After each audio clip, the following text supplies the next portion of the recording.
Chers élèves et amis, merci d'avoir participé à nos cours. Comme vous le savez, à la fin de chacun de nos cours, nous vous invitons à aller plus loin. Et c'est grâce à cela qu'est né le concept de ces courts-films destinés à aller plus en profondeur sur certains thèmes. Et ainsi, nous vous proposons aujourd'hui de découvrir une des pièces conservées par l'école Van Cleef & Arpels. Nous allons voir ensemble une parure or et améthyste. Conservée dans son écrin de cuir d'origine, cette parure est composée d'un collier, d'une paire de bracelets, d'une bague, de pendants d'oreilles et d'un peigne diadème. Réalisée dans un or titré à plus de 18 carats, de façon à avoir plus de souplesse, on peut y voir aussi que le métal est légèrement rosé. Naturellement, il y avait un mélange avec du cuivre, de façon à ajouter plus de solidité. Regardons de plus près ce collier. La finesse des éléments de fixation et le travail des détails de l'or montrent un grand raffinement et une minutie dans l'exécution.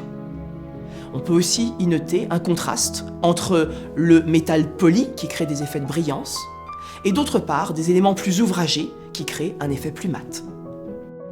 Si l'on observe les améthystes, on peut noter qu'elles sont parfaitement appairées, donc probablement que les brutes étaient issues de la même poche.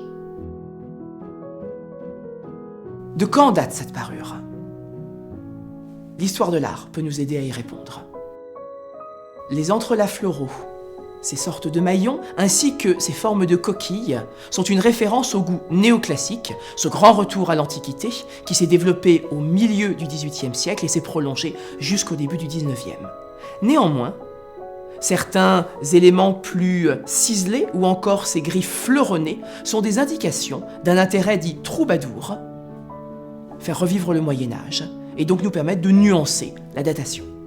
Enfin, la flexibilité du bracelet permet un porté assez haut au-dessus du poignet, ainsi que la forme du diadème nous prouve qu'il était probablement porté comme une couronne de chignon très en arrière de la tête. Tout cela nous donne des indications permettant de dater aux alentours des années 1820 à 1840.